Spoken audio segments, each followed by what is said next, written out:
आज हम इस वीडियो के अंतर्गत नीच भंग राजयोग के बारे में बताएंगे। यदि हमारा वीडियो अच्छा लगे तो सब्सक्राइब कीजिए और लाइक कीजिए। तो आज हम आपको नीच भंग राजयोग के बारे में बताएंगे कि भंग राजयोग है क्या और ये कैसे बनता है। हाँ तो दोस्तों, नीच भंग राजयोग के बारे में जो आपसे हम चर्चा कर रहे हैं, ये आपके सामने जन्मांग है। इसमें मेष लग्न की कुंडली दी हुई है। मेष लग्न में शनि विराजमान है। शनि मेष लग्न में क्या होता है, नीच का हो जाता है। और शनि की उच्च राशि क्या है, तुला है। तो इस जन्मांग को आप देख रहे होंगे। इस जन्मांग में जो शनि है वो नीच का बैठा हुआ है। तो जब कोई ग्रह लग्न में नीच का बैठ जाता है और उसका स्वामी स्वग्रही या उच्च का होकर के बैठ जाए तो वह नीच भंग राजयोग बन जाता है। इस जन्मांग में आप देख रहे हैं कि यह शनि नीच का बैठा हुआ है और इसकी जो उच्च राशि है तुला में क्या बैठा हुआ है, शुक्र। और शुक्र किसको देख रहा है, शनि को। तो इस जन्मांग में यह राजयोग बन गया, नीच भंग राजयोग बन गया। क्यों? क्योंकि शनि नीच का बैठा हुआ है मेष राशि में, और शनि जिस राशि में नीच का है उसी शनि राशि की जो उच्च राशि होती है वह क्या है, तुला में शुक्र बैठ जाता है और शुक्र सातवें स्थान को देखता है, शनि को देख रहा है। तो इस तरह से यह नीच भंग राजयोग बन गया। इससे यह सिद्ध होता है कि यह जातक अपने जीवन में राज पद पाएगा, किसी सरकारी नौकरी में जाएगा और इसका मान सम्मान इसको मिलेगा। जीवन में इसके धन संपत्ति वैभव मान सम्मान सब कुछ इसको प्राप्त होगा। एक इसके जन्मांग में ये नीच भंग राजयोग हुआ। दूसरा, इसमें नीच भंग राजयोग जो हमको दिखाई दे रहा है, तो शनि इसमें कैसा बैठा हुआ है, नीच का, मेष राशि में। और मेष राशि का स्वामी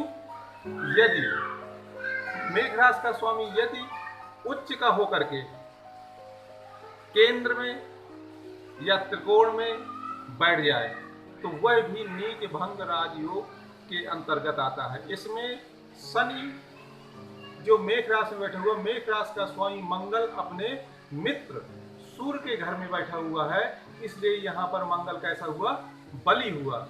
इसलिए यह भी नीच भंग राजयोग बनाता है। ऐसा जातक कैसा होगा, शरीर से हष्ट-पुष्ट होगा, यानी बलवान होगा, निरोग होगा, शरीर सुंदर होगा और उसका कलर भी लाल रंग का होगा। तो इसका रंग कैसा होगा, गेहुआ होगा, निरोग होगा, स्वस्थ होगा, पूर्णतः बलवान होगा। और यह नीच भंग राजयोग के कारण इसको सामाजिक प्रतिष्ठा मिलेगी, यानी इस व्यक्ति का क्षेत्र में नाम होगा और इसको सरकारी नौकरी भी मिलने के योग है।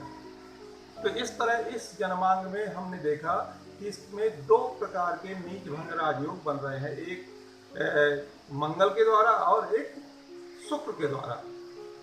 और तीसरा जो नीच भंग राजयोग होता है, यदि उसी का स्वामी उसी के साथ में बैठ जाए, जैसे शनि नीच राशि में बैठा हुआ है, यदि यहाँ पर मंगल अगर होता तो भी कैसा हो जाता, यह जो है नीच भंग राजयोग बन जाता। या यदि इसका स्वामी कहीं भी इस चतुर्थ स्थान में, पहला, चौथा, सातवां, 10वां, ये चारों स्थान क्या होते हैं, केंद्र स्थान कहलाते हैं, इनमें कहीं भी अगर ये मंगल बैठ जाता तो भी ये नीच भंग राजयोग की स्थिति बन जाती। इस तरह से यदि उसी का स्वामी उसी के साथ में बैठा हुआ या उसको देख रहा है तो भी वह नीच भंग राजयोग के अंतर्गत हो जाता है। जैसे कभी कभी आपने देखा होगा कि कन्या राशि में बुध उच्च का होता है लेकिन मीन राशि में नीच का हो जाता है। लेकिन वह जब कन्या राशि, जब मीन राशि में बुध बैठा हुआ हो और कन्या राशि को देख रहा हो, यानी अपने घर को देख रहा हो, तो वह जो है और वहाँ पर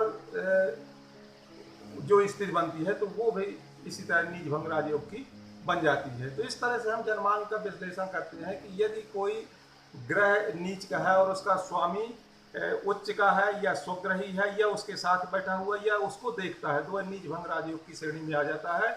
और नीच भंग राजयोग जैसा कि मैंने बताया कि वह सरकारी पद से सुशोभित हो सकता है या कोई अच्छा व्यापार कर सकता है, समाज में अच्छा स्थान प्राप्त करेगा। इस तरह से इस जन्मांग में हम ये स्थिति देख रहे हैं। तो बच्चों, भाइयों, आज हमने इसमें नीच भंग राजयोग के बारे में आपको बताया और शेष कुंडली के विश्लेषण के बारे में हम आपको अगले वीडियो में बताएंगे। दोस्तों नमस्कार।